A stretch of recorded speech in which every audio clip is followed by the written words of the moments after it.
Bienvenue à l'Espace Cuisine pour la sécurité alimentaire. Aujourd'hui, le 7 juin 2023, on va parler de gouvernance partagée pour la sécurité alimentaire. On va parler des démarches et des modèles inspirants pour la gouvernance partagée en sécurité alimentaire.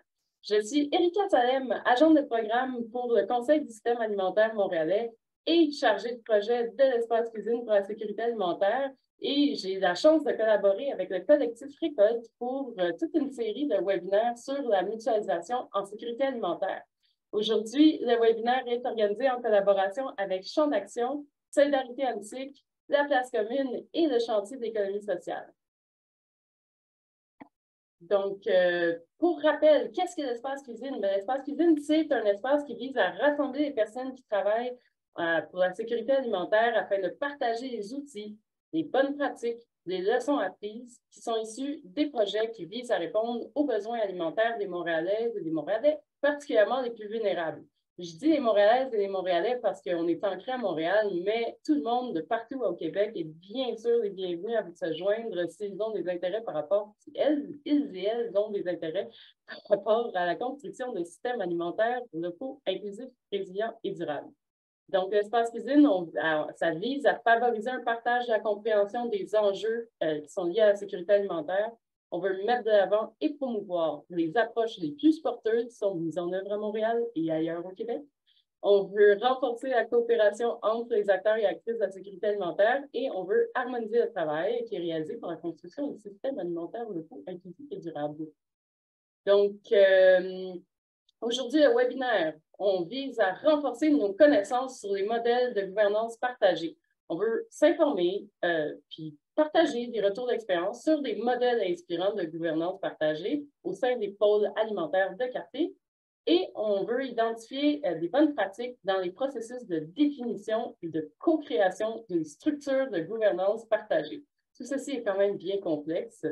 Et puis, on était curieux de savoir pourquoi vous êtes ici, vous, ce matin? Est-ce que c'était pour acquérir des connaissances, pour mieux connaître les démarches en cours à Montréal, pour échanger avec vos pairs, parce que c'est un webinaire participatif, ou d'autres raisons? Pour ce faire, on vous invite à soit l'écrire directement dans le chat, puis les personnes qui trouvent que c'est le fun d'aller dans un Jamboard pour avoir plus de liberté, puis mettre vos idées, vous êtes aussi invités à inscrire vos idées puis vos réponses dans le Jamboard directement. Simplement vous y rendre et utiliser les petits côtés. Mais tout le monde est invité à utiliser le chat à bon escient. Mettez vos questions, vos commentaires. Donc, je serais très heureuse d'avoir une réponse à cette question dans le chat présentement, mais étant donné que je vous ai fait perdre du temps en début, on va sauter tout de suite à l'intérêt, à la question d'intérêt. Donc, aujourd'hui, nos personnes intervenantes. Bon, Dani, elle veut acquérir des connaissances. Merci, Dani, c'est super apprécié. Les personnes qui vont intervenir au webinaire aujourd'hui, on a 4 personnes qui sont avec nous. On a Jean-François Saint-Onge de Solidarité Antique, qui assure un accompagnement au comité gouvernance Pôle Louvain-Est. On a Anne-Catherine Pilon du Champ d'Action, un projet collectif en sécurité alimentaire de Sherbrooke. On a Geneviève Boulay de la Place Commune et on a Charles Gagnon du Chantier d'économie sociale. Donc, on va avoir 3 projets qui vont nous être présentés. Et aujourd'hui, on est accompagné par Charles Gagnon du chantier pour explorer un peu plus en détail les éléments de gouvernance qui sont quand même assez complexes dans ces projets. Donc, aujourd'hui, ce qu'on va faire, il va avoir chacun des 3 projets va présenter en 5 minutes, 5 minutes avec un S, chacun des projets. Et ensuite, on va avoir des questions sur l'historique, la mission, la structure juridique. Puis, tout au long du webinaire, n'hésitez pas, comme je vous ai dit, à écrire vos questions dans le chat, dans le Jamboard. Puis, on va prendre même les mains levées quand on va être à la partie des questions pour les projets. Je passe donc la parole maintenant à Émilie qui va vous présenter le collectif Récolte. Merci beaucoup, Erika. Bonjour à tous. Merci d'être aussi nombreux pour ce webinaire sur la gouvernance partagée dans ce matin très brumeux. Alors, je me présente Émilie, agente de projet pour le collectif RECA. Je suis présente aujourd'hui avec Raphaël Brunet, responsable au niveau du transfert d'apprentissage, et Maggie Cassin, qui est coordonnatrice aux activités d'accompagnement pour le collectif Récolte. Donc, sans plus attendre, qu'est-ce que c'est le collectif Récolte? C'est une entreprise en fait d'économie sociale qui mise vraiment sur l'intelligence collective et la mobilisation communautaire pour catalyser, mais aussi co-créer des solutions locales afin de mener à des pratiques alimentaires durables et créer un avenir meilleur pour tous et tous. Au niveau de la mission, c'est vraiment d'être en faveur d'un système alimentaire plus juste qui soutienne les économies locales florissantes, des communautés en santé et des environnements naturels résilients. Au sein du collectif Récolte, il y a deux programmes principaux que l'on porte, le SALIM, qui est un programme de solutions logistiques et alimentaires financé par Montréal en commun, et Nourrir l'innovation, qui est un programme en innovation sociale bioalimentaire. Au niveau de la vision du SALIM, ici, c'est dans lequel ce programme-là s'inscrit en fait la série de webinaires. La vision est vraiment d'avoir des aliments sains issus d'une agriculture de proximité qui soit accessible aux personnes en situation d'insécurité alimentaire à Montréal, mais aussi, bon, plus largement à tous les Montréalais et Montréalaises. Au niveau de la mission, c'est vraiment de renforcer le réseau d'approvisionnement des organismes communautaires alimentaires à Montréal, tout en améliorant l'accès au marché pour les producteurs par le biais d'un réseau d'infrastructures physiques, mais aussi numériques mutualisées. Au niveau de nos stratégies d'action, alors on commence avec la production de données de problèmes, ensuite la co-création avec les partenaires du changement, avec l'expérimentation et transfert d'apprentissage par la suite et la pérennisation et l'intégration des solutions. Au niveau de l'expérimentation et le transfert des apprentissages, notamment, cette série de webinaires s'inscrit dans la captation et la diffusion des apprentissages sur nos projets, mais aussi sur des projets et des initiatives qui sont dans le système alimentaire montréalais, mais plus largement maintenant au Québec. Avant de donner la parole à Erika, je vais juste introduire le fait qu'en fait, le pôle Louvain-Est, on a été approchés par le passé, on les a accompagnés au niveau de l'étude de faisabilité pour le pôle alimentaire. Donc, actuellement, ils étaient en grosse réflexion au niveau de leur modèle de gouvernance et avec Jean-François notamment, qui est sur le comité de gouvernance actuel. Donc, on a un peu construit ce webinaire au niveau de leur questionnement, au niveau de leur réflexion actuelle. Donc, voilà pour la mise en contexte. Merci, Erika. À toi, Émilie. Donc, sans plus tarder, on va rentrer dans la présentation des projets. Donc, en 5 minutes, top chrono, on vous demande de nous présenter qu'est-ce que vous faites et quels services vous offrez. Donc, on commence avec Champ d'action. Bonjour à toutes et à tous. Merci d'être présents en si grand nombre ce matin. Moi, c'est Anne-Catherine Pilon. J'étais jusqu'à tout dernièrement chargée de projet pour Champ d'action, projet collectif en sécurité alimentaire.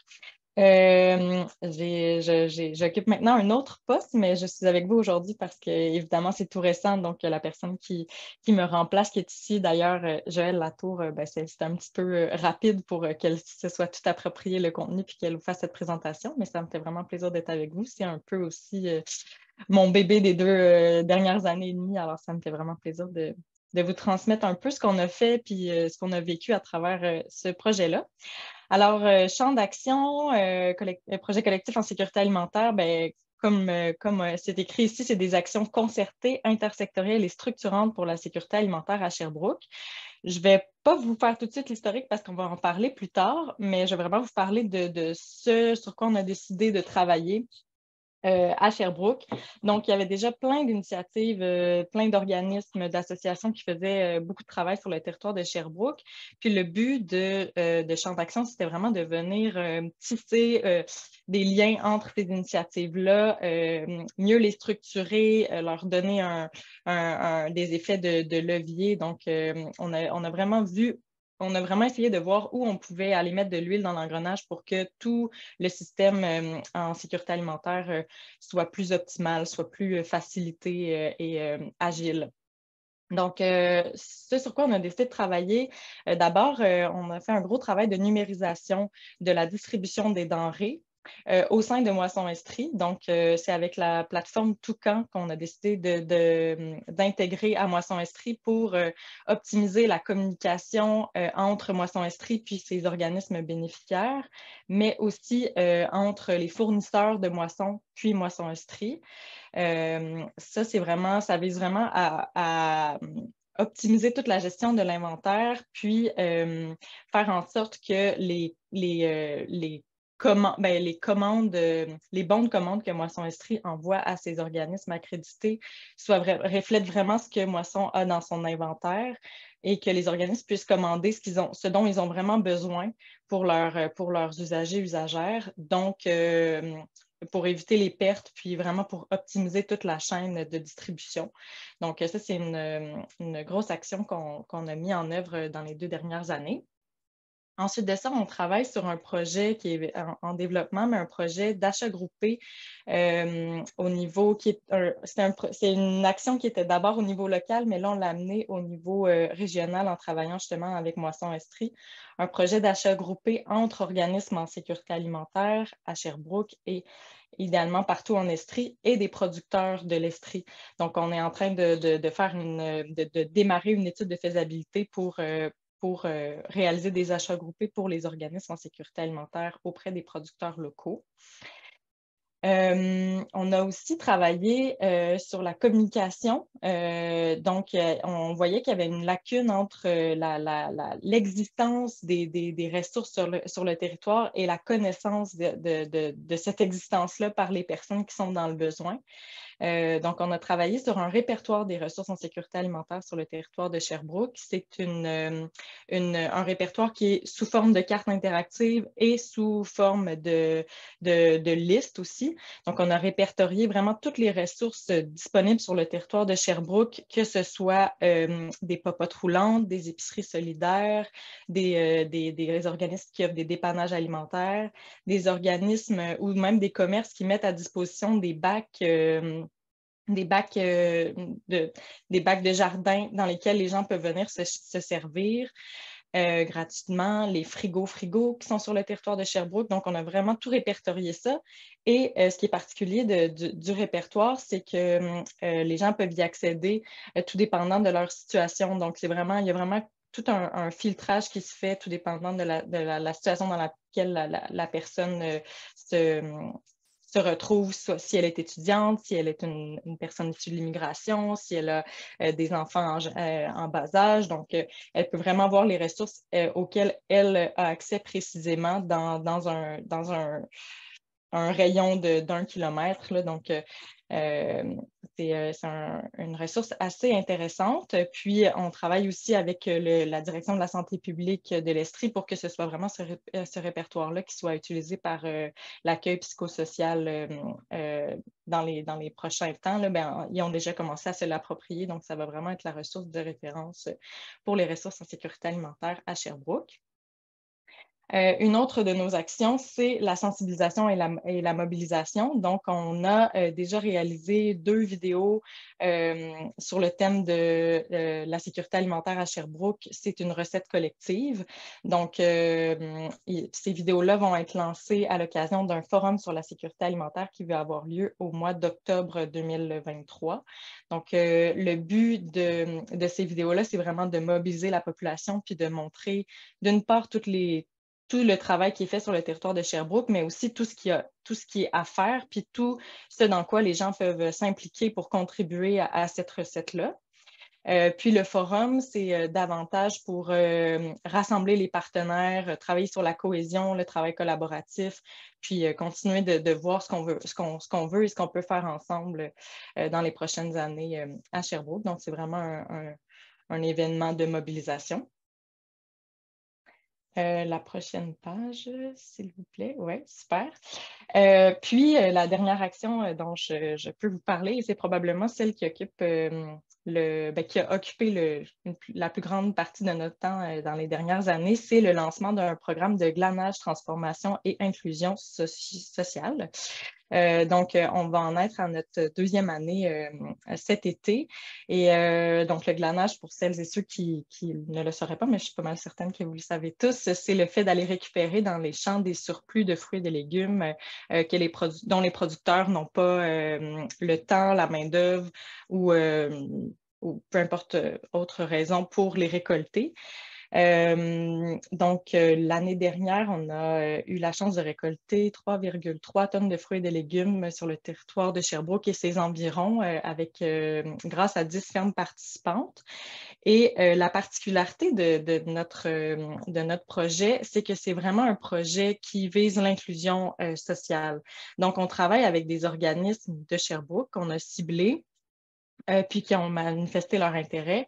C'est vraiment ces organismes-là qui ajoutent les activités de glanage à leur programmation estivale et qui amènent leurs usagers, usagères aux activités de glanage pour créer un contexte d'intervention qui soit très intéressant, mais aussi pour faire vivre l'expérience de la récolte à des personnes qui sont soit désaffiliées socialement, éloignées du marché de l'emploi, en situation de précarité sociale et alimentaire de manière plus générale, là.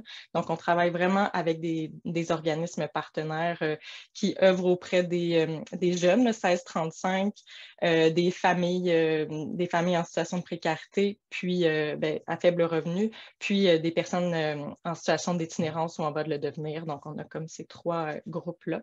Donc, ça, c'est vraiment un projet qui est ultra multipartenaire parce qu'on travaille vraiment avec les organismes locaux.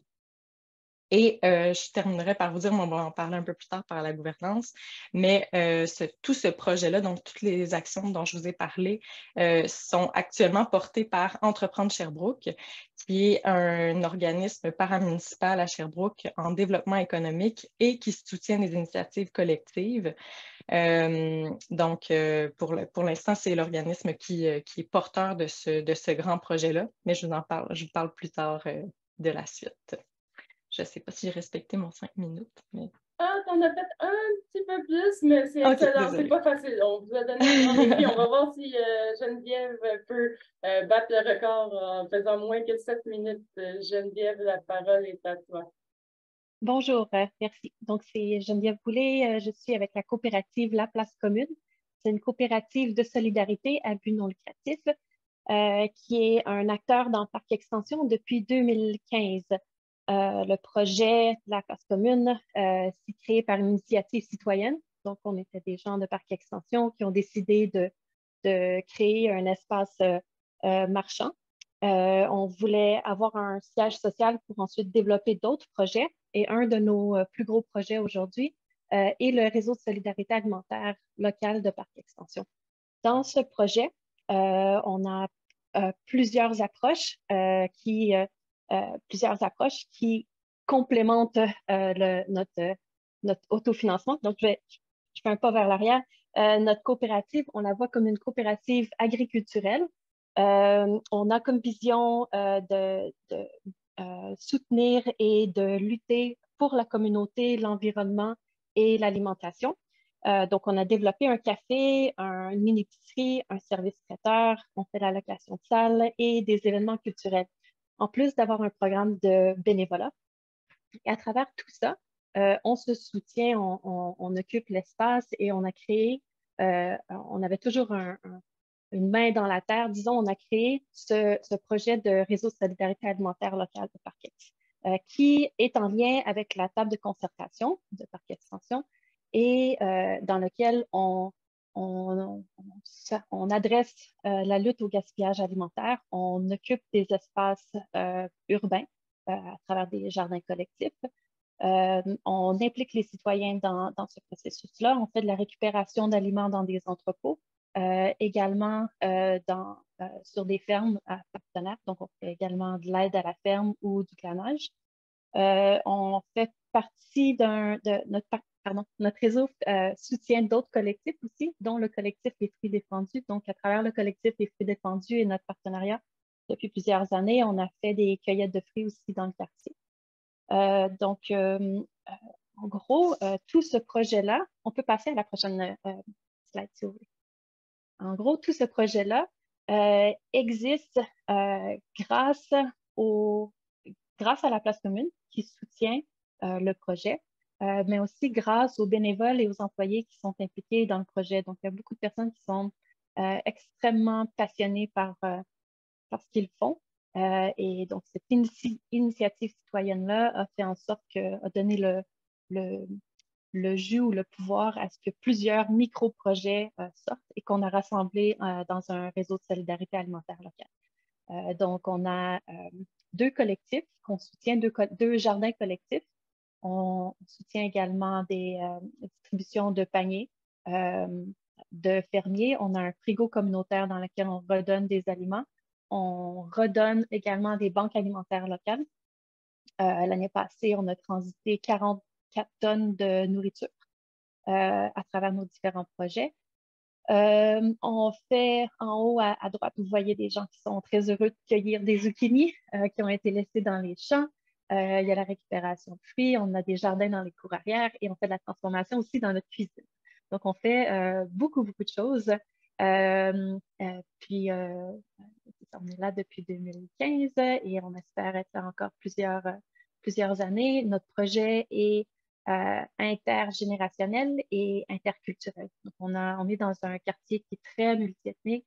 On a vraiment une clientèle qui est variée, des bénévoles variés avec des besoins différents. Donc, on essaie de tout mélanger ça puis faire ça à notre sauce.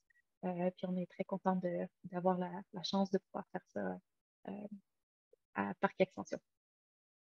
Donc, ça serait ça ma présentation. Merci beaucoup, Geneviève. Je pense que la moyenne, c'est facilement 7 minutes, mais c'est tellement pertinent tout ce que vous présentez que je ne peux pas vous demander de faire moins que ça. C'est vraiment le minimum. Merci beaucoup. C'est tellement, tellement intéressant. On va tout de suite passer au pôle alimentaire Louvain-Est avec Jean-François Saint-Onge. Bonjour, mon nom est Jean-François Saint-Onge. Je travaille pour Solidarité Annecy, donc un des partenaires du pôle alimentaire Louvain-Est. Comme je suis quelqu'un de collectif, je vais essayer de rattraper le temps pour rentrer dans 1 minute. Mais nous, en fait, notre invitation s'était présentée par Émilie, puis c'est important de dire, c'est que contrairement au groupe précédent, nous, en fait, on est en ce moment dans une exploration des modèles de gouvernance parce que le pôle alimentaire Louvain n'existe pas encore. C'est ce qu'il faut dire. Il existe d'un point de vue parce qu'on se réunit, mais n'a pas encore d'existence sur le terrain. Pour expliquer, pour comprendre le pôle alimentaire Louvain, c'est important de dire que ça fait partie de l'écoquartier Louvain-Est.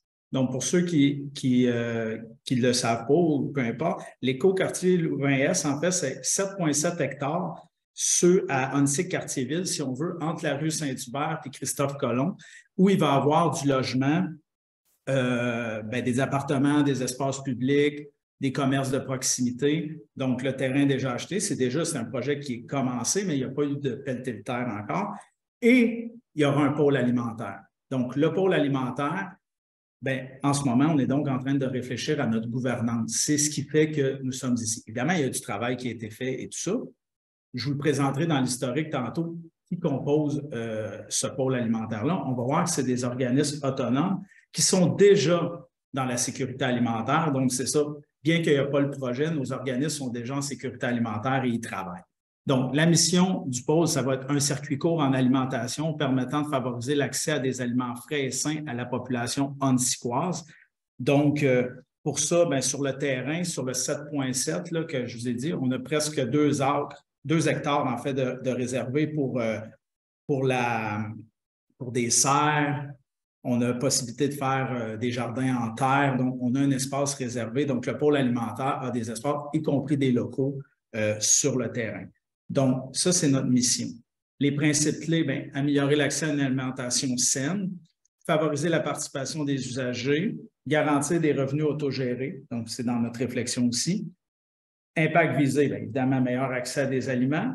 Développement des connaissances en agriculture urbaine, on va le voir, on a un partenariat avec le Cégep, le Collège Annecy, qui sont en ce moment en 2024, si je ne me trompe pas, autant de 2024, je ne veux pas vont avoir un projet d'agriculture urbaine, dans le fond, un DEC en agriculture urbaine, donc sont dans notre projet, dans la réflexion.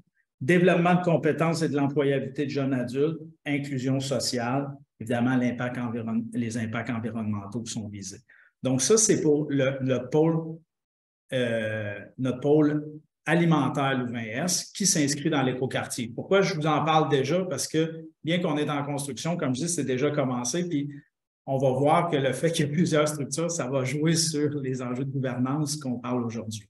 Donc, peut-être la prochaine pour expliquer? Bien, on explique un peu, ça touche ce qui a été présenté aujourd'hui, c'est-à-dire, évidemment, on vise à s'occuper sur le lieu, donc sur le pôle alimentaire, de production, de transformation et de la distribution. Et je dirais même, il y a la lutte au gaspillage aussi là, qui est là dans tout ça, ainsi que récupérer, si je veux dire, pas les déchets alimentaires, ouais, etc. Donc, sur le site, et comme on peut voir, ben, ça vient expliquer un peu les acteurs et les actrices qui se joignent au pôle alimentaire pour essayer de couvrir l'ensemble de ces objectifs-là. Donc, je vous montre les membres actuels, mais on y reviendra plus rapidement si vous avez des questions. Il y a le Collège ONSIC, il y a le marché ONSIC Quartier-Ville, il y a le service de nutrition et d'action communautaire que nous, on appelle le SNAC dans notre secteur, Solidarité ONSIC, évidemment, Projet Feedback et Ville en Vert. Donc, Projet Feedback et Ville en Vert, c'est deux choses. Là, je ne sais pas si ça s'est collé, mais c'est deux choses. Projet Feedback, c'est la lutte au gaspillage alimentaire et Ville en Vert. Puis, évidemment, tout ça est appuyé aussi par une organisatrice communautaire que je sais qui est ici aujourd'hui, c'est quand même important de le dire, donc, qui vient appuyer, Anna Claudia, qui vient appuyer la démarche. Donc, ça, c'est un peu pour nos membres actuels. Il y a aussi la ferme de rue, mais en ce moment, plus de difficulté à participer à certaines réunions. Donc, ça, c'est pour nos membres actuels. On y reviendra en détail. Après ça, c'est un peu ça notre pôle alimentaire. Je ne sais pas si on peut passer au prochain. C'est nos scénarios, on va en parler tout à l'heure, c'est-à-dire que, comme on dit, on est accompagné par École dans l'exploration de nos modèles de gouvernance, mais on n'a pas encore choisi. C'est un peu pour ça qu'on est là aujourd'hui, c'est-à-dire que, oui, pour intervenir puis expliquer notre démarche pendant qu'elle est à son départ, mais aussi, on est ici pour se nourrir des autres groupes aussi, puis de comprendre, en fait, leurs réflexions derrière leur modèle de gouvernance. C'est pas mal ça pour moi. Fantastique. Merci beaucoup, Jean-François. J'aime beaucoup le fait que tu nommes que la ferme de rue est très occupée ces temps-ci. J'en doute vraiment pas. Ils sont en plein dans leur récolte. Donc, c'est sûr que pour certains acteurs, il y a des moments de l'année qui sont plus difficiles à participer aux concertations. Puis, ça, c'est la participation, la capacité de participation à la concertation varie, non seulement dans l'année, mais entre les acteurs. Fait que, sans plus tarder, là, on va passer aux questions pour approfondir notre compréhension des différents projets. Il y a certains éléments que vous avez déjà abordés à travers votre présentation. On va essayer de revenir plus en détail sur l'historique, la mission et la structure juridique. Donc, c'est à ce moment-ci que j'arrête de partager mon écran puis qu'on arrive tous en assemblée. Et puis là, je vous pose donc une première question qui est liée à l'historique de votre projet, puis comment les acteurs et actrices qui composent votre pôle en sont arrivés à collaborer ensemble. Puis d'emblée, je vous invite à nous parler un peu des types d'acteurs qui sont là ou qui étaient là au départ. Donc, c'est quoi l'historique de tout ça? Puis je commencerai avec, dans le même monde qu'on a été, donc avec Anne-Catherine. Oui, ben pour ce qui est de l'historique, nous, c'est un projet qui a été officialisé un peu avant la pandémie. Donc, c'était à la concertation sherbrookoise de lutte à la pauvreté et à l'exclusion sociale. C'est une concertation, c'est comme une table de table. Donc, c'est une concertation qui regroupe la concertation en sécurité alimentaire, la concertation en logement social, puis la table itinérance. Donc, itinérance, logement social, sécurité alimentaire se regroupent à la table sur la lutte à la pauvreté. Et un peu avant la pandémie, il avait été identifié à cette table-là que la priorité transversale à tous les secteurs, ben, autant à l'itinérance, à la sécurité alimentaire qu'au logement social, c'était vraiment la question de la sécurité alimentaire à Sherbrooke. Donc, qu'il serait important de réserver une grande part de l'enveloppe de la mesure 11 du PAGIEPS, donc le plan d'action gouvernemental pour l'inclusion économique et la participation sociale, que vous devez sans doute connaître pour la plupart. Donc, que c'était important de réserver une part importante de cette enveloppe-là pour le thème de la sécurité alimentaire. Et c'est là qu'on commençait, c'est pendant la pandémie, donc qu'on commençait les discussions par rapport à ce dit projet. Au départ, l'idée, c'était d'en venir à une idée de projet qui puisse vraiment répondre à tous les besoins qui avaient été identifiés, mais on s'est rapidement rendu compte que la première étape, c'était plutôt de structurer, puis de soutenir, puis de renforcer les initiatives qui étaient déjà en place plutôt que d'en venir avec un projet totalement nouveau.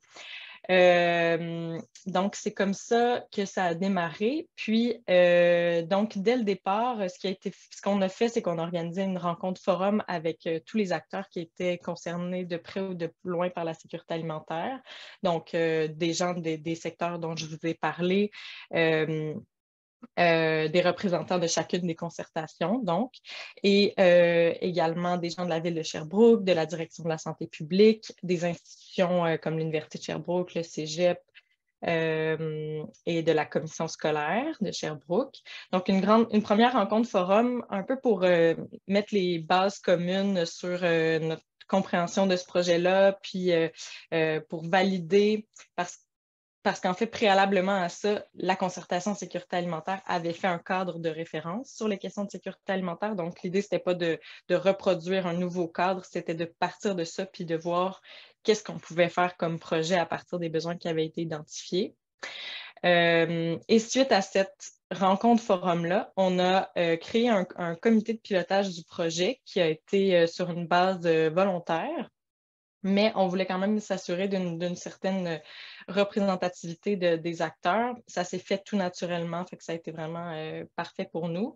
Donc, sur le comité de pilotage, il y avait des directeurs des principaux organismes en sécurité alimentaire à Sherbrooke.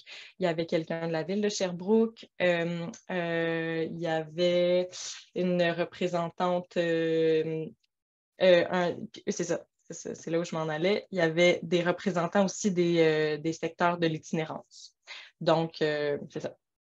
Une représentativité de la sécurité alimentaire, de l'itinérance, puis de la ville de Sherbrooke. C'est greffé ensuite à ça une organisatrice communautaire du CIUS de l'Estrichus. C'est là que je vais devoir t'arrêter, Anne-Catherine, oui, pour parfait. pouvoir continuer à nos autres acteurs. Mais ce que je comprends, en tout cas, c'est que c'est vraiment multisectoriel, puis qu'il y a des gens de tous les secteurs et même de tous les paliers qui sont présents autour de ce comité de pilotage-là, puis dont les actions sont basées sur le cadre de référence. Ça m'a fait beaucoup rire quand on t'a dit. Ça a commencé avec la table de la COVID, parce que, ah mon Dieu, qu'il y en avait des tables de tables et des tables de tables pendant la COVID. Donc, c'est pas étonnant que ça ait été parti. Mais les tables de table, c'était pas par rapport à la COVID, là. C'était pendant la COVID, mais c'était déjà très bien. Comme ça. Très bien. Excellent. Je vous reparle plus tard.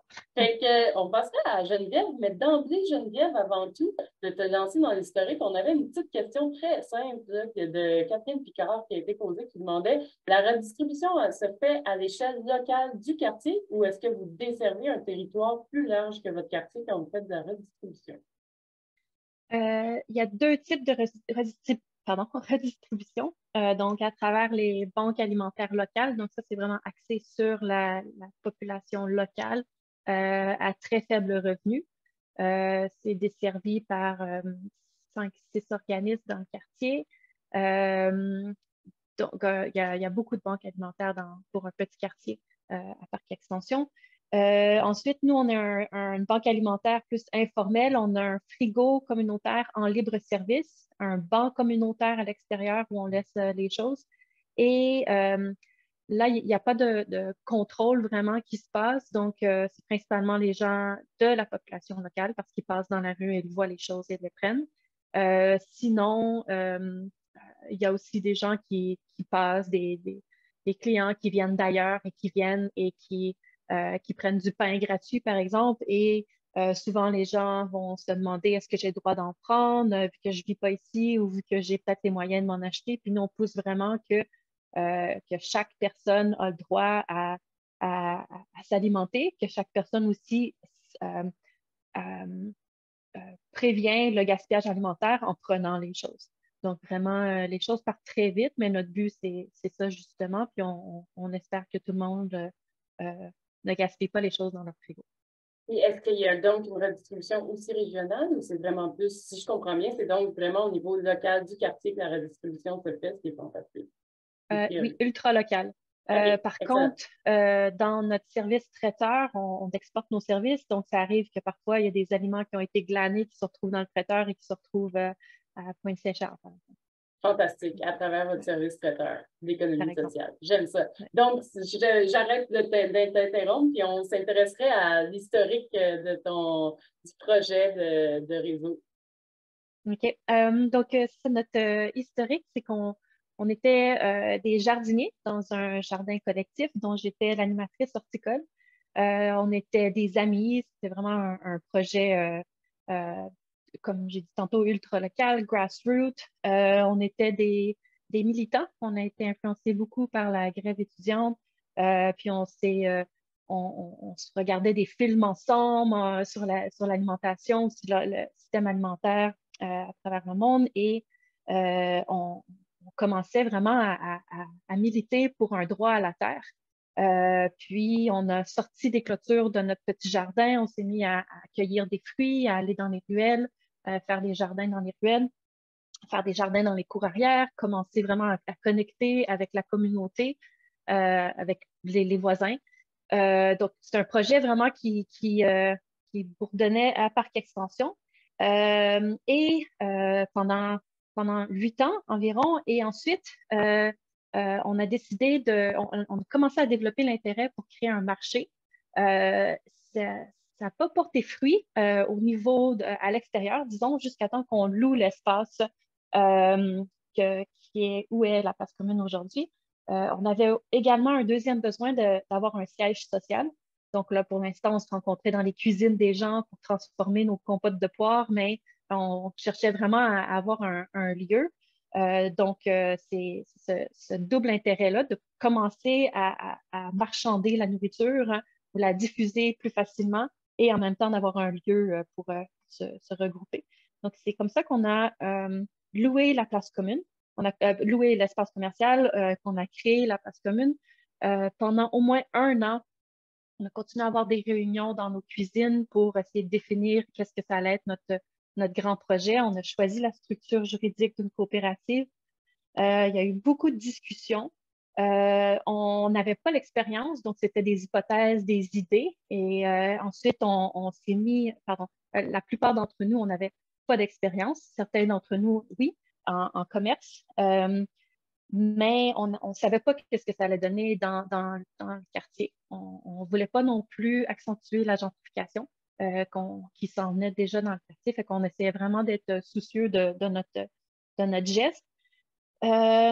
Ensuite, lorsqu'on a créé le café, on était pris beaucoup dans les commandes, faire la vaisselle, nettoyer le plancher, aller chercher des serviettes de table. Donc, il y avait beaucoup on était pris beaucoup dans les opérations. Dans la phase de démarrage, on était à 100% bénévole pendant les 4 premières années. Et c'était par choix. On voulait vraiment un projet militant citoyen. Et puis, tranquillement, on a commencé à faire des demandes de subventions. Ça faisait du sens. On s'est mis à rémunérer les gens. Puis ensuite, donc on s'est développé et organisé petit à petit, presque de façon organique. Ensuite, on a pris de l'ampleur et c'est après la 4e année que là, nos projets en sécurité alimentaire ont vraiment pu être mis de l'avant sans que ce soit fait hors des heures d'ouverture en overtime. Donc, par exemple, dans la première année de notre opération, on s'était dit qu'on voulait cultiver des aliments pour pouvoir les utiliser dans la cuisine de la place commune.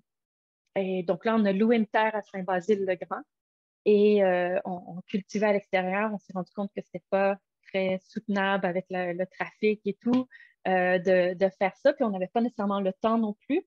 On était si occupés en tant que bénévoles dans notre petit commerce. Donc là, on a fait un partenariat. On est devenu partenaire avec l'Université de Montréal. On a acquéri un terrain avec eux au Campus 1000, qui est adjacent au commerce à Parc Extension. Donc là, on a vraiment obtenu un peu un rêve de restaurateur, c'est d'avoir un jardin vraiment à moins d'1 kilomètre de notre espace. Donc, on a eu notre jardin. Et là, dans notre deuxième année, ben, quand je dis on faisait ça hors des heures d'ouverture, on allait vraiment avec des lampes frontales semer les choses le soir. C'était vraiment c'est quand même toute une expérience. Jusqu'à temps que 4-5 ans plus tard, on soit vraiment plus en mesure d'avoir des employés, de déployer toutes nos activités et d'avoir des personnes responsables à chacun des projets. Donc, ça serait l'historique, en gros, que je donnerais.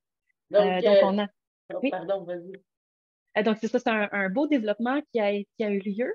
Par contre, on serait tous d'accord de dire que le développement exponentiel pour toujours n'est pas réaliste non plus. Donc, on atteint aussi une certaine limite, on perçoit une certaine limite qu'il faut aussi consolider. Donc là, on est rendu plus à une phase de consolidation de nos activités, de notre équipe, de voir combien d'employés qu'on pourrait avoir de façon réaliste pour pouvoir être soutenable et solide et pas s'éparpiller. Donc, on en est rendu là dans notre historique. On est très populaire au niveau de notre traiteur, nos clients, etc. Donc, ça roule vraiment beaucoup. Fait qu'on court beaucoup en ce moment derrière notre succès. Fait qu'on essaie de faire ça le mieux possible. Donc, on en est rendu là dans notre historique. Notre mission, tantôt, je ne l'ai pas mentionné. J'y vais tout de suite, Erika, dans ça. On pourrait y revenir. On va y revenir à la parfait. mission. Fantastique. Merci beaucoup, Geneviève. Puis là, je voulais juste lancer, oui, Jean-François, je te passe la parole, mais d'emblée, encore une fois, j'ai une question super pertinente, donc que tu pourrais répondre avant de te lancer, puis après, on va aller à la question de Charles pour bien explorer plus en détail. Mais Jean-François, est-ce que vous avez été accompagné par une firme ou un centre de recherche pour établir vos impacts physiques? Je ne sais pas si c'est trop tôt de cette question-là. Bien, mais... on est accompagné, je l'ai dit tantôt, on a été accompagné par le collectif Récolte, en fait, dans la réflexion sur la gouvernance. Puis, si on parle du pôle alimentaire, on a été aussi accompagné par OLAB, où là, ils ont fait plus une étude de faisabilité, une étude de, c'était vraiment par rapport à la dimension qu'on a, par rapport à si on veut mettre des serres. Donc, il y a toute une vraie réflexion à savoir, évidemment, avec des suggestions, si on veut le développer, parce que à l'intérieur du pôle, bien, il y a des, évidemment, on discute pas juste du pôle alimentaire, mais il faut comprendre que c'est à l'intérieur d'un écoquartier. Il y a des gens qui réfléchissent à l'autofinancement, comment ça peut se financer une ferme de rue, par exemple, qui serait là. Il y en a d'autres qui disent non, c'est des organismes collectivement qui vont aller sur le site. Fait que, quand je dis on a une réflexion. Fait que, oui, on a été accompagnés par deux, je ne vais pas dans les détails, là, mais par OLAB et par le collectif Récolte. Donc, on a été accompagnés. Donc, et on continue parce que le collectif Récolte est venu aussi nous revoir, j'en parlerai là, dernièrement, pour nous aider dans nos réflexions sur la gouvernance. Fait que oui, on fait appel à du monde externe.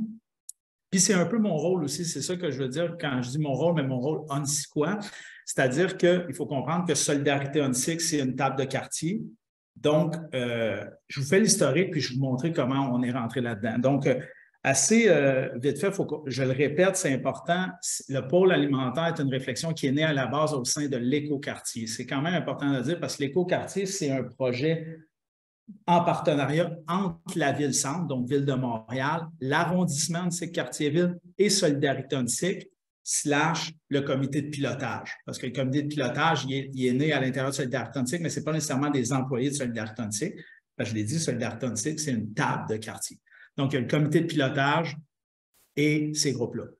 À l'intérieur de ça est née la réflexion alentour d'un pôle alimentaire, parce qu'un écoquartier sans pôle alimentaire, en tout cas, je ne veux pas juger les autres écoquartiers, mais ça serait un peu bizarre. Donc, est née la réflexion alentour du pôle alimentaire. Et là, pour notre historique, ce qui nous concerne, le 5 novembre 2020, il y a eu une rencontre citoyenne, développement d'un pôle alimentaire au site Louvain-Est. Donc, réflexion citoyenne, peut-être futures personnes qui vont habiter le site, parce qu'on s'entend que le site va avoir des coops, etc.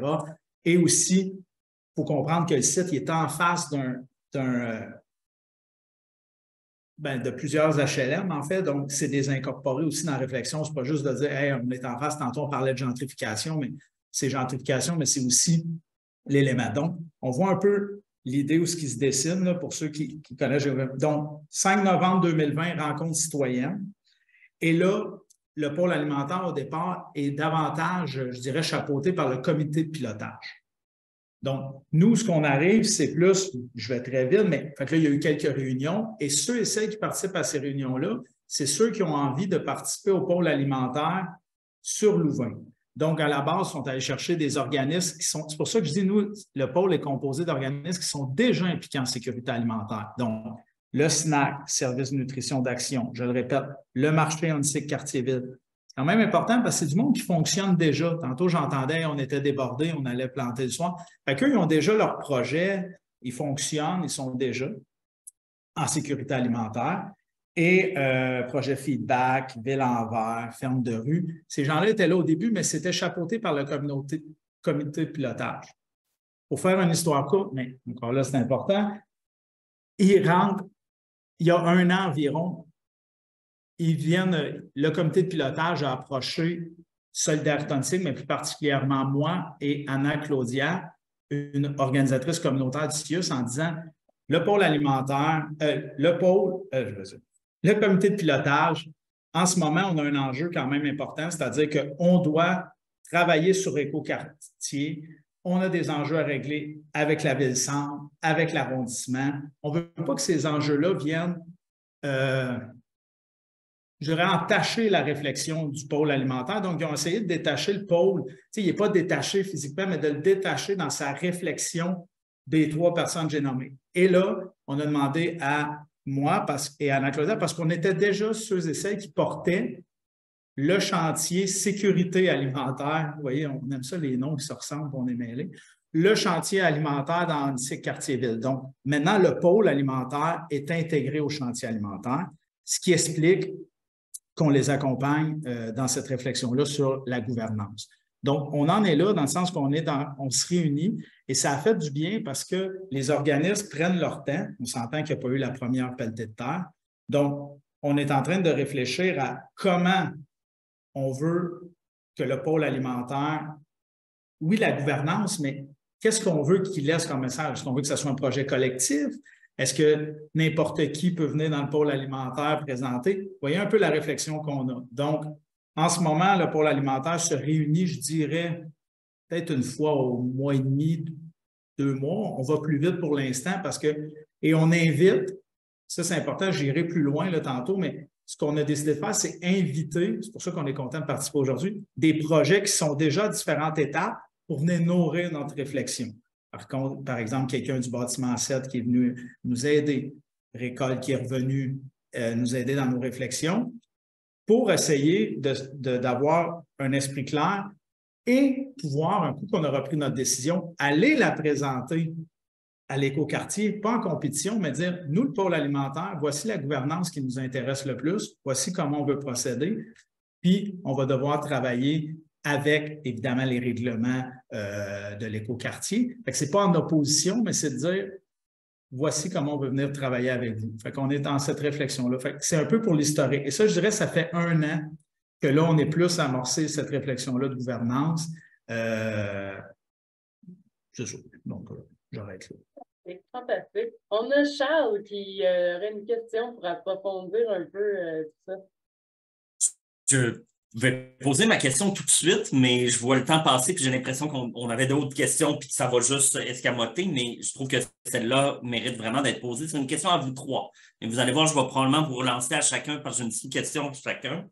Mais tu sais, la gouvernance, dans le fond, ça a l'air d'un grand mot, mais c'est juste comment on prend nos décisions. C'est quoi la méthode pour réussir à arriver à une décision? Dans nos cas, c'est partagé, démocratique, mais ça peut être autocratique. Tu sais, il y a plein d'autres façons. Puis ces règles-là peuvent être formelles ou informelles, là, bien sûr. Ça peut être juste intégré dans la culture d'une place. C'est pas obligé d'être dans gouvernance. Ça veut pas juste dire CA puis Assemblée générale. Je mets ça comme préambule. Dans le fond, dans les 3 projets ont des modes, ont des fondateurs et des gens qui s'impliquent, ce qu'on va appeler, nous, des parties prenantes, complètement différentes. Puis, je suis curieux tout de suite de vous entendre sur cette question-là. Comment vous avez, comme vos parties prenantes sont différentes les uns les autres pour chacun, comment est-ce que ça a une influence sur à la fois les décisions elles-mêmes et sur comment les décisions se prennent? je vous place tout de suite pourquoi est-ce que je vous lance cette question-là. C'est que dans un cas, pour Place Commune, c'est une organisation où il y a surtout des citoyens, si j'ai bien compris. Dans le cas de Jean-François puis de Écoquartier Louvain, ça a un peu la structure d'une table de concertation. C'est des groupes de base qui sont surtout au sein de la gouvernance à cette étape-ci, pas de solidarité, mais de l'initiative. Puis pour champ d'action, au moins en partie, mais c'est peut-être en train de modifier le fait que ce soit une table de table et donc que ce soit des organisations de concertation qui se concertent en elles, ça va nécessairement avoir un impact aussi sur la façon dont les gens vont prendre des décisions. Alors, je serais curieux de vous entendre, chacun de vous trois, sur cette question-là, puis je vais sauver du temps en pitchant tout de suite dans l'ordre inverse où j'ai été lancé. Anne-Catherine en premier.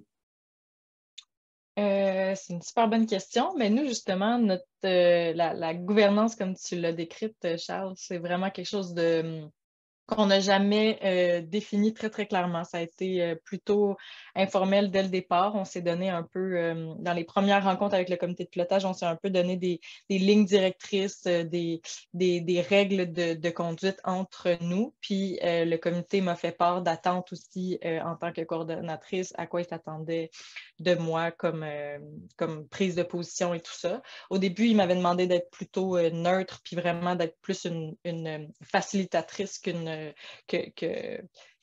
vraiment d'être dans la prise de décision. Puis après, on s'est ravisé là-dessus, justement. La façon la plus simple, je pense que je répondrai à cette question-là, c'est que moi, j'ai toujours perçu le comité de pilotage comme le CA provisoire de notre projet. C'est vraiment... moi, je me suis toujours dit que mes patrons, c'était le comité de pilotage. C'est eux qui décidaient des orientations du projet, de l'attribution des différents postes budgétaires et tout. C'est à eux que je me réfère pour les grandes décisions du projet. Mais bien sûr, comme l'organisme qui porte le projet, puis qui est associé au projet, puis qui est mon employeur, c'est Entreprendre Sherbrooke. Toutes les décisions administratives, les décisions sur la communication, ça, c'était vraiment à Entreprendre Sherbrooke que je me référais. Fait que je ne sais pas si ça répond un peu à la question, mais je me suis toujours référée à mon comité de pilotage pour les grandes orientations du projet. Puis si on avait besoin de consulter l'ensemble des acteurs, à ce moment-là, j'écrivais un courriel général à l'ensemble des acteurs qui avaient été consultés. Puis au départ, même quand on a finalisé nos grandes actions, les actions que j'ai présentées un peu plus tôt, quand on a décidé que c'est sur ça qu'on se concentrait dans le cadre de champ d'action, moi, j'avais fait une petite tournée de chacun des acteurs pour vraiment avoir le pouls plus qu'une grande rencontre Zoom. J'avais vraiment fait une tournée pour aller rencontrer chacun puis pour voir comment chacun percevait ça puis où il se voyait dans ce projet-là, son niveau d'implication. Fait que c'est comme ça qu'on a rallié tout le monde autour, qu'on a veillé à la mobilisation.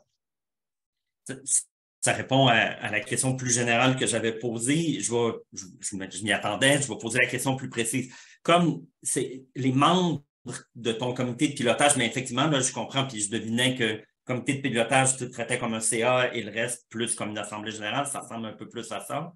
Mais exact. Au sein même du comité de pilotage, il y a des gens qui sont eux-mêmes des tables de concertation. Un des risques qu'on voit parfois quand il y a quelqu'un qui a cette job-là, mais qui occupe un rôle de CA, c'est qu'il se considère lui-même mandaté par sa table et quelquefois va dire hey, « je ne peux pas me prononcer sur cette décision-là en comité de pilotage de champ d'action parce qu'il faut que j'en parle à mon propre CA qui est derrière moi de table de concertation. » Est-ce que c'est arrivé? Est-ce que tu sens cette dynamique-là, cette tension-là auprès de tes membres qui sont eux-mêmes des tables de concertation? C'est vraiment super intéressant ce que tu nommes parce que d'entrée de jeu, on avait établi que les gens étaient, oui, des membres des tables de concertation, mais siégeaient sur le comité de pilotage du projet à titre d'organisme, pas à titre de représentant de la table de concertation. Donc, si on avait besoin de se référer à la table de concertation, on allait aller les voir ces tables-là, que vraiment chaque organisme s'auto-représentait et ne représentait pas la table de concertation. Peut-être que ça clarifie. Fait que la table était traitée comme un partenaire, dans le fond, exactement. Et non pas comme un membre. OK, bien, super. C'est ça. Puis ça aurait pu être différent. En fait, je pense que ça aurait été souhaité que ce soit différent, mais c'est vraiment le contexte pandémique qui a fait en sorte qu'on l'a traité comme ça parce que deux des principales concertations qu'on aurait voulu qu'ils soient représentés sur le comité de pilotage avaient suspendu leurs travaux pendant la pandémie parce que les organisateurs communautaires avaient été délestés. Donc, leurs travaux avaient été arrêtés. Fait que nous, on a continué le projet parce qu'on avait un budget qui avait une date de fin. Donc, on a décidé que les membres représentaient vraiment leur organisme et non pas la table. Merci. On s'entend en gouvernance, c'est jamais il y a une bonne réponse puis il y a une mauvaise. C'est toujours trouver le meilleur équilibre compte tenu de qu'est-ce qu'on est puis qu'est-ce qu'on cherche à faire puis qui sont impliqués. Fait que Jean-François, est-ce que tu veux la même question? Comment la nature même de tes membres qui sont dans ton cas des organismes de base ont une influence sur la prise de décision et sur les décisions elles-mêmes? Une méchante. Nous autres, en ce moment, on fait de l'aveuglement volontaire. Non, c'est pas vrai. Non, c'est qu'on a décidé Non, mais c'est important de le dire parce que quand on parle tu dis ça ressemble à une table, c'est vrai, parce que comme je dis, les organismes qui sont là sont autonomes et tout ça. Et en fait, quand on s'est réunis, quand j'ai expliqué tantôt brièvement l'historique, j'ai dit que l'idée, c'était de ne pas ramener les enjeux de l'écoquartier dans notre réflexion. Pour faire c'est important pour qu'on comprenne, c'est que même si on voulait qu'ils ne viennent pas, ils sont venus les enjeux. C'est-à-dire que pendant des rencontres, tranquillement, on a vu apparaître l'arrondissement qui envoyait quelqu'un, mais je ne parle pas parce qu'on a quelqu'un de l'arrondissement qui est impliqué puis est plus dans la transition. Tout ça, c'est intéressant parce qu'il a participé aux réflexions. Mais on a commencé à voir l'arrondissement qui travaillait plus sur l'écoquartier. Du monde du comité de pilotage de l'écoquartier ont commencé à venir à la rencontre et on est obligé de faire un hold-là, de dire, écoutez, vous nous avez demandé qu'on se retire dans notre coin pour réfléchir et tranquillement, vous ramenez vos enjeux là. Vous avez des enjeux à régler. Puis quand je dis enjeux à régler, ça ne veut pas dire que c'est la guerre totale, mais c'est des enjeux à régler quand même. On parle d'un écoquartier. Hein, vous avez vu à distance, là, je veux dire, il y a des enjeux, il y a des entrepreneurs là-dedans. Réglez-le. Et quand je fais la blague de l'aveuglement volontaire, c'est que nous, on a décidé on les connaît, ces enjeux-là. Je veux dire, je suis dans Solidarité Onsic, quelqu'un d'autre est dans Ville-en-Vert qui est peut-être impliqué. Vous savez, hein, le milieu communautaire et la ville, tout ça, c'est tissé, c'est proche. Donc, nous, ce qu'on a décidé, c'est de se faire un genre de protection, d'inviter qui on veut, de réfléchir quand on veut et qu'on aura pris une décision qui ressemble à ceux et celles qui s'impliquent dans le moment présent. Parce que on n'a pas parlé encore des citoyens, mais ça, c'est quelque chose aussi, citoyens, citoyennes, on doit aller les chercher parce que pour moi, ils ne sont pas encore dans la réflexion. Je ne dis pas qu'ils n'ont jamais été discutés, mais ils ne sont pas. Donc, on a décidé de se fermer entre nous, de réfléchir et après ça, d'arriver vers l'écoquartier puis les autres, puis de dire, écoutez, nous, le pôle, c'est ce qu'on propose, c'est ce qu'on pense qui est bon. Évidemment, on est conscient qu'on s'inscrit dans un écoquartier, il y a une fiducie d'utilité sociale, tu sais, en dessous de ça, on va devoir quand même se plier à un fonctionnement de l'écoquartier. Je dis se plier. Peut-être même qu'on ne se pliera pas. Peut-être que ça va faire l'affaire du collectif, j'en ai aucune idée. Mais on va devoir s'imbriquer avec eux, on n'a pas le choix. Mais avant ça, on veut se donner l'espace pour réfléchir, se donner le droit à la limite de rêver, de discuter, de sortir, je dirais, un peu de nos organismes aussi. Là, je parle pour moi, mais je le sens chez d'autres qui sont là. Je ne vais pas les jeter en dessous de l'autobus puis parler pour eux. Mais ce que je veux dire, c'est qu'en se donnant cet espace-là, quelqu'un peut dire moi, j'aimerais ça que ça y aille jusque-là dans le collectif. J'aimerais ça que quand on est sur le pôle alimentaire, par exemple, on a plus de mutualisation de nos équipements, on a plus de... Donc, oui, respect des autonomies, de l'autonomie des organismes, mais comment, dans le pôle, on peut faire différemment? Donc, comment notre façon...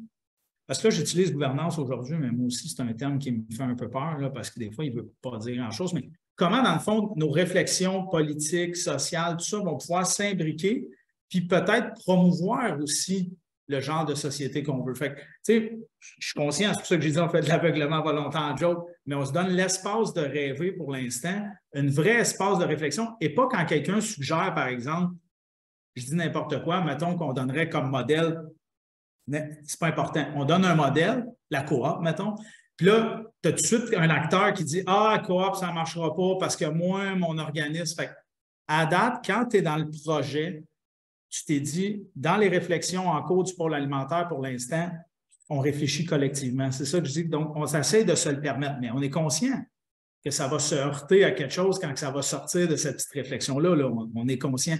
Mais pour l'instant, on n'en est pas là. C'est ça que je veux dire. C'est pas que dans le sens, bien, on veut se donner le droit de faire le travail comme il faut.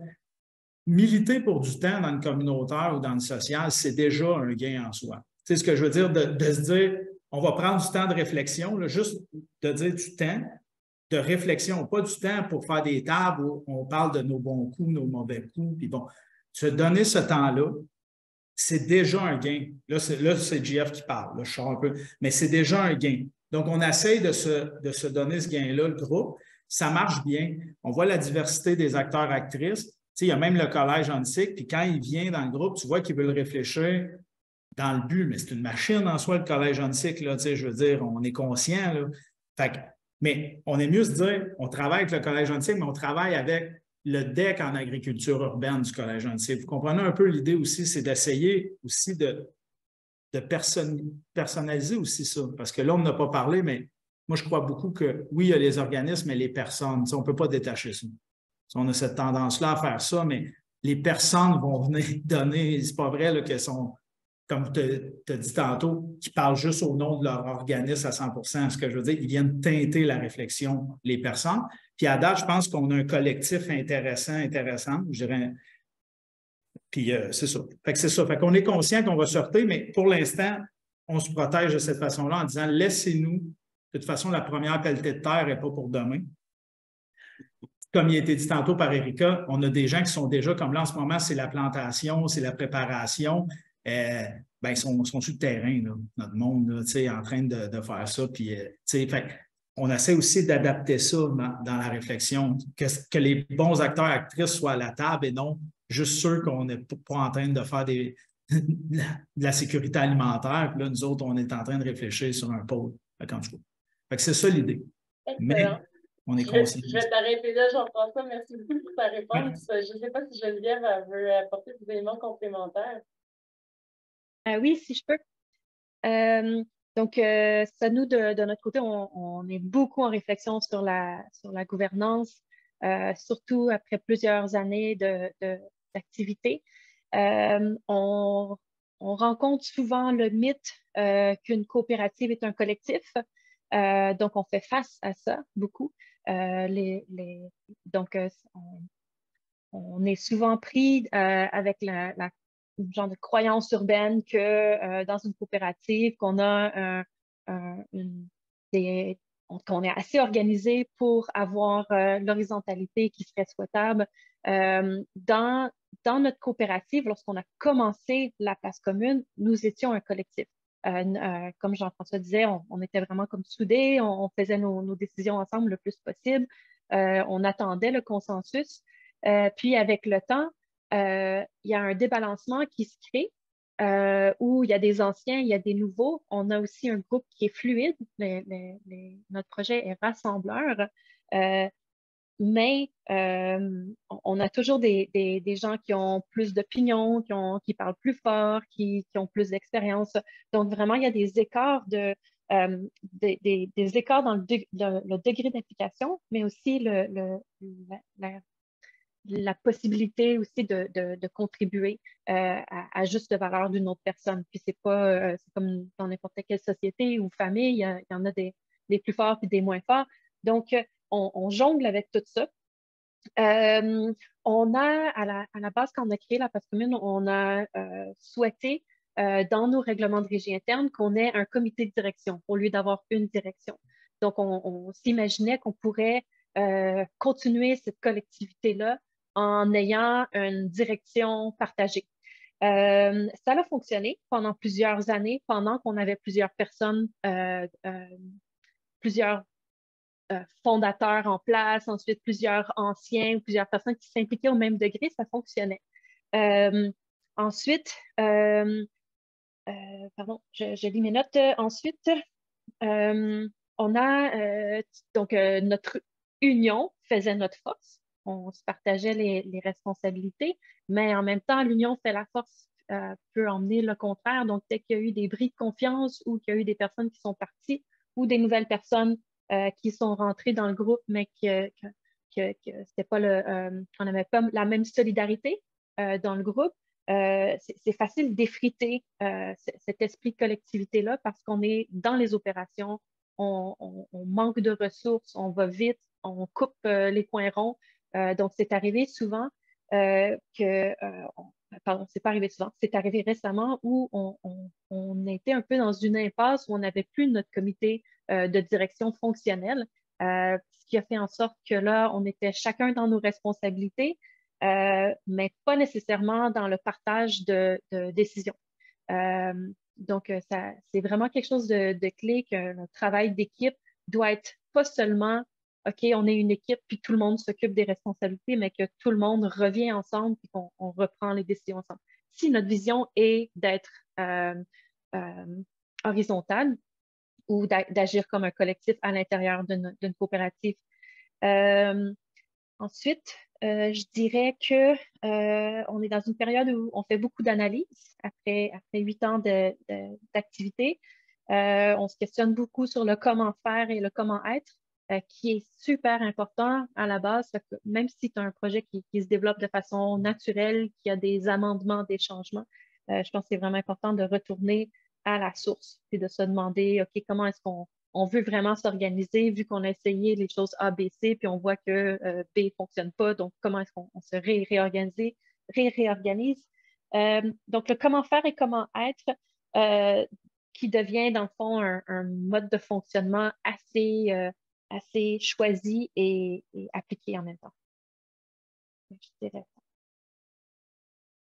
ça. Ça répond encore une fois très bien à la question générale que j'avais posée. J'en avais une plus précise pour toi, si je me permets de le lancer. Un risque qui arrive souvent dans une organisation quand il y a beaucoup de citoyens qui sont impliqués, c'est que les gens sont impliqués parce qu'ils veulent une chose. Dans leur tête, le projet, il y a cette forme en particulier.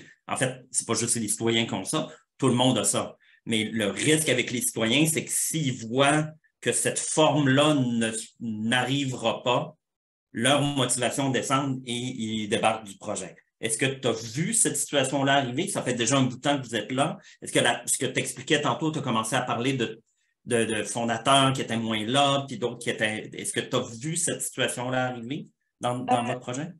Oui, on a voulu rester un groupe ouvert, donc c'est bienvenu que quelqu'un quitte. Donc, on n'est pas une coopérative de travailleurs dans laquelle c'est assez tricoté, serré, puis donc on a des membres travailleurs, des membres de soutien, des membres utilisateurs. Et sur le plancher, les gens qui s'impliquent beaucoup vont naturellement avoir plus de prise de décision, qui sont plus présents. Et on a vu des gens quitter justement parce que ça les satisfaisait pas, c'était pas l'image qu'il y avait de la coop. C'est sûr que c'est arrivé, mais je pense que c'est pas majoritairement arrivé. C'est plus le train-train de la vie qui fait en sorte que des gens vont à d'autres choses dans leur vie. Puis on a voulu garder cette liberté-là auprès de la coopérative et ça a fait la richesse aussi de la coopérative où est-ce qu'il y a tout le temps du nouveau souffle qui vient. Donc c'est très, très agréable aussi.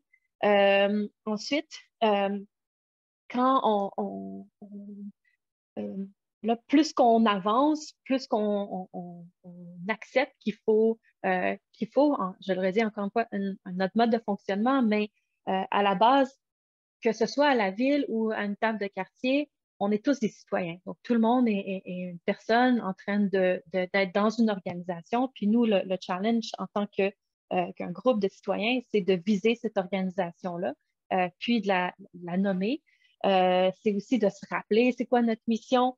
Donc, c'est ça. Nous, on se dirige, moi, je me dirige tranquillement vers une genre de table ronde où il y aurait les vieux du village, puis les jeunes inspirés qui sont là autour, puis qui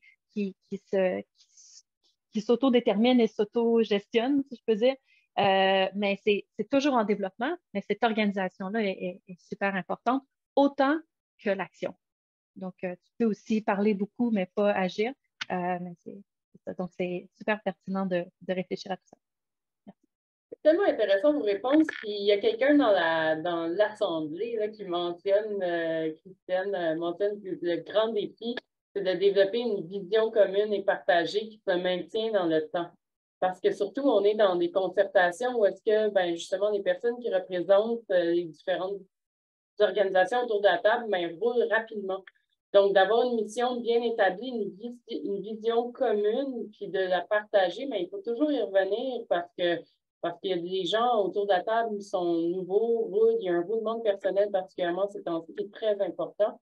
Puis on avait une question par rapport à ça. Je ne veux pas nécessairement faire le tour des 3 projets, mais la personne qui va vraiment vouloir répondre à cette question-là, mais comment on fait par rapport à l'évolution de cette vision, cette mission-là, les besoins, les aspirations des organisations autour de la table évoluent dans le temps.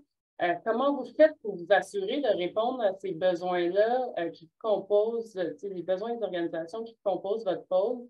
Puis, donc, vous aviez une mission au départ, est-ce qu'elle évolue? Est-ce qu'il y a des mécanismes qui permettent de traiter de ça? Comment vous faites pour vous assurer que vous êtes un gardien de la mission, finalement, ou sinon que vous êtes ouvert à l'évolution? Je ne sais pas si Geneviève ou Anne-Catherine, ça vous parle, cette question-là. Moi, j'ai envie de dire un truc par rapport à ça, c'est que, tu sais, quand je parlais des règles de conduite dont on s'est donné, puis je trouve qu'on n'a pas assez travaillé au départ, justement, sur la vision parce que on avait le cadre de référence sur la sécurité alimentaire qu'on voulait, duquel on voulait repartir.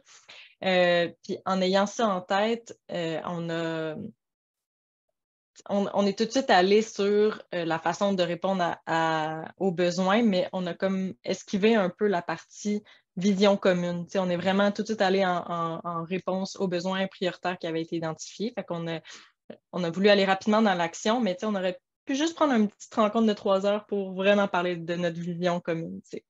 Fait que ça, c'est une chose que je regrette de ne pas avoir fait au début. Puis je l'avais proposé, mais les acteurs disaient « Ah non, on ne retombe pas en vision, là, on a déjà identifié les priorités, on peut tout de suite aller dans l'action, mais après, ça nous a un peu joué des tours. Ça aurait été le fun de pouvoir se référer à ça. Par contre, pour la collaboration, on s'était dit dès le départ que l'idée, c'était vraiment que ce projet-là nous permettent aux acteurs de s'élever au-delà de la mission de leur organisme respectif pour contribuer à un projet collectif. Fait que c'est à chaque fois que des acteurs faisaient des interventions qui étaient plutôt relatives à la réalité de leur organisme, je les ramenais à ça.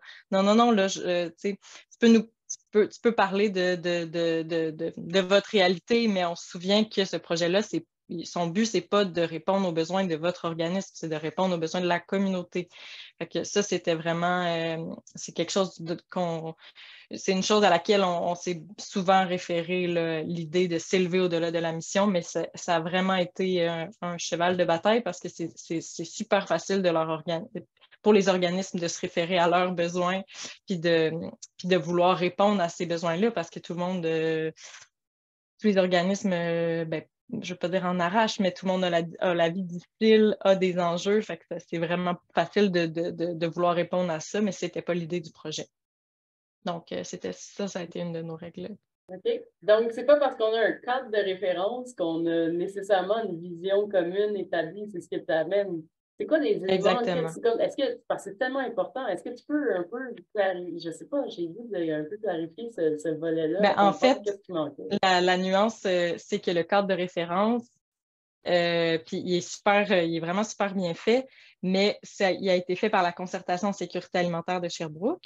Puis la vision puis la mission sont super intéressantes, mais sont internes à la concertation.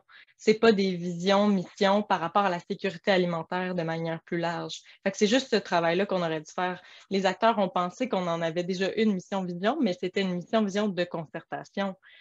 Donc, c'était vraiment sur le fonctionnement de la concertation, sur la posture que la concertation a envie de jouer dans l'écosystème, mais ce n'était pas une vision de ce qu'est la sécurité alimentaire, de ce que devrait être la sécurité alimentaire à Sherbrooke. Fait que c'est ça, c'est là qu'on a esquivé parce qu'on pensait qu'on en avait une, mais en fait, c'était une vision mission de concertation et non sur le thème. Excellent. Je vais pas couper la parole. Je ne sais pas, Geneviève, il y a des choses que tu voulais rajouter par rapport à ça? Jean-François. Ça va? OK, il reste pas beaucoup de temps. Le temps avance très vite. On aurait voulu avoir 3 heures pour ce webinaire. C'est vraiment riche en matériel, là, mais j'irai tout de suite à la question 3, très tout de point, très directement au sujet. Quelle est votre structure juridique de gouvernance? Puis pourquoi vous l'avez choisi? Comment ça s'est fait, le processus de décision? Là, je vous avais genre 3 minutes chaque maximum. Puis je commencerai, je ne sais pas si, on en a parlé un peu, mais de revenir un peu plus précisément sur cette structure-là, puis comment vous prenez vos décisions avec cette structure-là. Je ne commence pas avec Geneviève. Donc, nous, c'est une coopérative de solidarité à but non lucratif. Donc, on a le conseil d'administration qui est composé de membres de chaque catégorie de nos membres. On a ensuite le comité de direction qui va gérer les opérations, les employés, les bénévoles, qui veille au bon fonctionnement des activités. Ensuite, on a les gens qui exécutent. Donc, souvent, c'est également les gens du comité de direction qui sont les exécutifs. Donc, on a des bénévoles, des employés qui sont sur place et on a, le tout est encadré par l'Assemblée générale qui va régir sur les plus grands changements ou les plus grandes décisions et qui élu le conseil d'administration. Assez basique comme structure. Il pourrait autant à chaque niveau, il peut y avoir de l'horizontalité si on le souhaite en mettant la bonne structure en place. Fait que nous, on essaie de viser ça. Et puis, c'est ça, notre structure juridique, on l'a choisie comme ça pour stimuler l'implication des membres. Donc, parce qu'on savait qu'on allait avoir besoin de la communauté, puis la catégorie de membres utilisateurs qui est les clients. Est devenu assez fondamental pour nous comme pour que les gens se sentent, même si c'est se sentent impliqués, même si c'est monétairement. Donc, il y a vraiment un lien qui s'est fait. Puis, moi, j'ai l'expérience avec une entreprise privée dans le passé et un organisme à but non lucratif. Donc, j'ai été fondateur de 2 autres entreprises. Puis, c'est ça, j'ai vraiment choyé le processus coopératif. Je pense vraiment que c'est un beau développement, une belle façon d'y arriver. Et puis, voilà, fait que moi, je l'encourage fortement. Mais là, je ne peux me retenir parce qu'il y a la place commune, mais il y a le réseau de solidarité qui est autour. Est-ce que cette structure-là, je comprends que la place commune est une coop, mais est-ce que le réseau lui-même, il n'est pas, c'est pas, dans un monde idéal, oui, ça serait une entité en soi, le réseau, mais le réseau est un projet de la place commune. Donc, nous, ce qu'on a fait en lien avec la table, c'est d'essayer de viser la mobilisation citoyenne à travers d'autres acteurs du quartier. On a visé à ce qu'il y ait des retombées du projet pour d'autres organismes dans le quartier.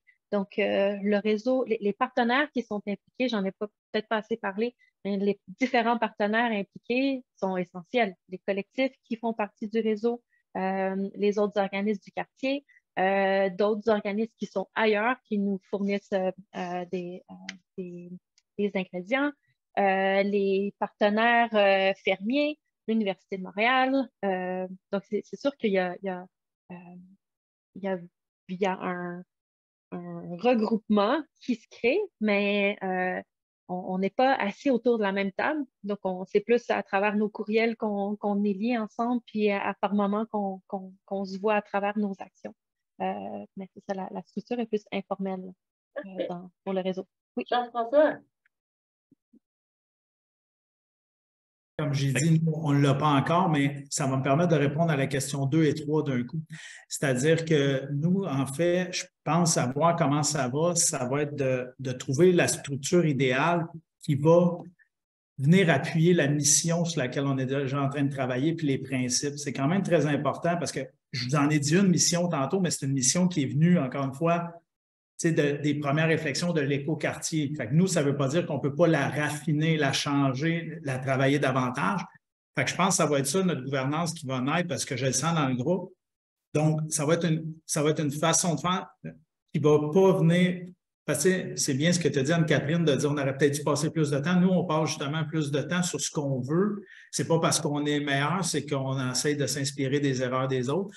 Donc, et on va en faire plein, nous autres aussi. Donc, espérons que ça va permettre. Mais c'est ça l'idée. Donc, trouver un truc qui va venir nous aider, d'en soutenir dans la mission qu'on va vouloir mettre de l'avant, puis dans les principes, c'est très important parce que je pense que c'est ça qui va permettre, qui vont perdurer, plus que si on travaille juste sur nos besoins, parce que j'ai dit qu'on est déjà des organismes. Puis l'autre chose importante, ça va être de trouver un moyen qui ne tue pas la solidarité organique qu'on a déjà. Pourquoi je dis ça, c'est que c'est super important, malgré qu'on n'a pas encore de structure juridique. Par exemple, demain, on travaille sur une demande de subvention commune. Cette solidarité-là est née de nos rencontres. On a décidé, il y avait une demande de subvention, puis on a dit « Hey! » Fait qu'on n'a même pas encore de structure juridique, mais on a dit hey, cette demande de subvention, on va la réfléchir commune, puis on verra qui sont les porteurs selon les enjeux, selon. Fait que demain, on se réunit d'ailleurs, puis fait que ça, c'est né de ça. Fait qu'on n'a pas encore de structure juridique, mais on est déjà dans des réflexions, des projets qui sont alimentés. Fait que c'est ce qu'on va essayer de faire. Écoute, c'est pour ça que tantôt, je disais, on va essayer, on va voir, parce que des fois, la réalité, elle frappe le rêve, mais il faut rêver.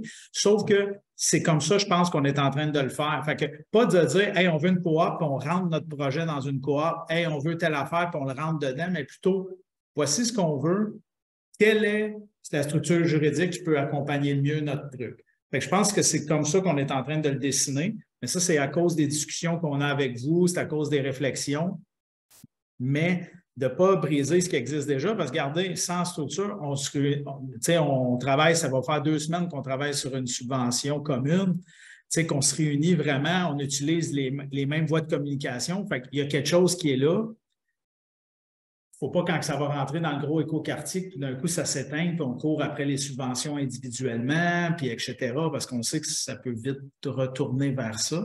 Donc, ce serait ça ma réponse à la 2 et à la 3. Merci beaucoup, Jean-François. Ricard, avant de... Oui. Ce que vient de dire Jean-François est super important, puis c'est un des principes les plus importants pour moi, c'est que ça doit être le projet et les promoteurs qui choisissent la structure juridique en fonction de leur projet et pas l'inverse. Puis ça arrive malheureusement souvent que quelqu'un arrive en disant « Bon, ben j'ai créé un OBNL, j'ai créé une coop, c'est de même que ça va se faire. » Mais cette structure juridique-là va avoir nécessairement une influence sur la gouvernance qui, après, pourrait avoir une influence sur le projet. Bien, pas pourrait, va certainement, parce que malgré la vision commune, là, on en a parlé tout à l'heure, une vision commune, c'est une photo. Aujourd'hui, on a une vision commune, elle est partagée, mais le contexte va changer, les gens vont changer, ce qui fait que cette vision-là va être attaquée ou pas de toutes parts. Puis c'est la gouvernance qui va décider qu'est-ce qu'on fait maintenant, que telle chose est arrivée à côté ou que telle personne est partie. Puis donc, la vision va s'adapter ou pas, mais risque de s'adapter, puis c'est la gouvernance.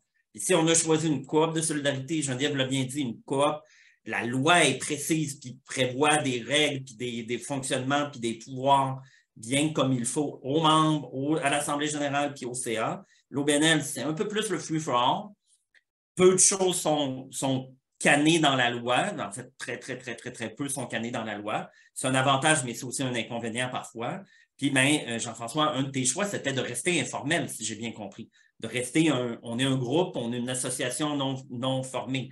Ces 3 choix-là vont avoir une influence dans le cas où ça va arriver. Bon, désolé, je vais laisser maintenant. C'est tellement pertinent à chaque fois que tu prends la parole. Merci, Charles. C'est pour ça qu'on t'a invité, parce que tu as cette expertise-là. Puis, Anne-Catherine, je vais sauter un peu ton tour parce qu'on sait que vous êtes en réflexion.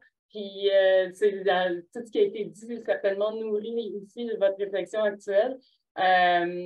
Puis justement, dans le Jamboard, on a quelqu'un qui a une question assez de clôture, je trouve, qui revient un peu à Charles, mais parce que quelqu'un demande, existe-t-il des ressources documentaires pour aider dans la réflexion et la mise en place d'une gouvernance partagée adaptée à notre contexte? Puis là, je crois qu'il y a le TIES qui fournit plusieurs ressources en ce sens, puis on va pouvoir vous mettre le lien dans le chat. Mais Charles, je ne sais pas si du côté du chantier d'économie sociale, vous avez des ressources. Nous, c'est sûr qu'on va colliger tout ça, puis vous envoyer ça par courriel. Là, on va essayer d'aller grappouiller tout ce qui est disponible là, en termes de gouvernance partagée et des ressources en ce sens-là. On a le TIES, justement, merci beaucoup, Émilie. On a le TIES qui a de l'information sur la gouvernance démocratique sur leur site. Probablement que le chantier en a aussi. Je ne sais pas, tout le monde. Charles, est-ce que vous en avez? Nous, en fait, ce que je vous enverrai sur le site du chantier, non pas pour les outils que nous-mêmes, on peut avoir fait. Un jour, il y en aura un, j'y arrive dans 2 secondes, mais surtout parce qu'on a un endroit qui est la base de données des outils. Alors, si vous allez dans Publications, il y a sur notre site, puis par mot-clé, vous allez trouver ceux du TIES. Vous allez trouver aussi l'autre pendant. Le TIES en a fait une couple d'outils, mais la meilleure Bible la plus complète, c'est celle du CSMO, du Comité sectoriel de main-d'œuvre, économie sociale, action communautaire, ça s'appelle la boîte à outils de gouvernance démocratique. Il y en a une pour les OBNL, il y en a une pour les coops. Tout est là, y compris des formules, y compris, voici un exemple d'ordre du jour ou un exemple de PV. Tout est là, c'est payant, mais c'est un investissement qui vaut vraiment la peine. Et ça va beaucoup plus loin que ce que le TIES a fait, parce que le TIES, évidemment, complétait qu'est-ce que le CSMO avait déjà fait. On travaille ensemble, les 3 organisations là-dessus. Puis qui un jour va être fait, mais c'est très long de réussir à y arriver, mais on va voir le chantier avec d'autres partenaires, évidemment, là, mais on va publier un outil d'aiguillage entre les 2 formes juridiques de l'économie sociale. Donc, aider les promoteurs à choisir entre la coop et l'OBNL. Quelles sont les questions qu'il faut se poser selon les réponses qu'on a, est-ce que ça pousse plus d'un côté ou de l'autre? Ça va arriver, mais évidemment, peut-être trop tard pour nos deux, pour Jean-François et Anne-Catherine, qui vont probablement avoir déjà choisi d'ici là. C'est compliqué parce qu'on veut que tous les partenaires soient d'accord avec ce qu'on met dans l'outil. Fantastique. Merci, Charles. On va aller chercher ces documents-là, puis on va, ces ressources ou ces liens-là, puis on va les rendre disponibles. C'est excellent. Puis il y a plusieurs personnes dans la salle qui se posent activement ces questions-là par rapport à leur propre quartier. Donc, même au-delà de Charles et Anne-Catherine, voyons, j'ai dit Charles, au-delà de Jean-François et Anne-Catherine, il y a des gens dans la salle qui vont pouvoir certainement réfléchir à ça. Donc, sans plus tarder, là, il est déjà 12h01. Je vous mets dans le chat, il y a un prochain, puis je vais vous partager mon écran très rapidement pour juste clore tout ça. On a, dans le chat, vous avez l'évaluation du webinaire. C'est toujours apprécié quand vous prenez 2 minutes pour nous évaluer, nous dire ce que vous en pensez, nous donner des commentaires, des suggestions. Il y a un prochain, j'ai mis un S, mais pour l'instant, il n'y en a qu'un seul. Il y a un prochain webinaire le 22 juin de 10h30 à midi. Ça va être sur les services B2B, donc entre organismes communautaires, comment on fait pour renforcer la solidarité au sein des pôles alimentaires. Ça va être super intéressant. On a plusieurs collègues, là, on ne va pas les nommer d'emblée, mais plusieurs organisations qui vont collaborer. Normalement, à CCHM, ça m'échappe, mais bref, plusieurs organisations qui vont nous parler de leur service B2B. Puis sinon, j'arrête mon partage d'écran. Puis je dois vraiment remercier toute l'équipe du collectif Récolte pour ce super webinaire, pour leur collaboration. Merci à Jean-François Saint-Onge de Solidarité Antique, Anne-Catherine Pilon de Champ d'Action et Geneviève Boulay de la Place Commune. Merci d'avoir pris le temps. Vous êtes super surchargés. Vous avez pris le temps de nous parler. C'est vraiment apprécié. Merci pour ce partage. Merci à tout le monde dans la salle. Merci à Anna-Méline aussi qui a participé à la réflexion en amont de ce webinaire-là. Et puis, merci tout le monde. À une prochaine fois. Bonne journée. Ah, puis Charles Gagnon, mon Dieu, je ne t'ai pas nommé, mais merci Charles d'avoir apporté tout ton jus de cerveau à cette réflexion. À bientôt.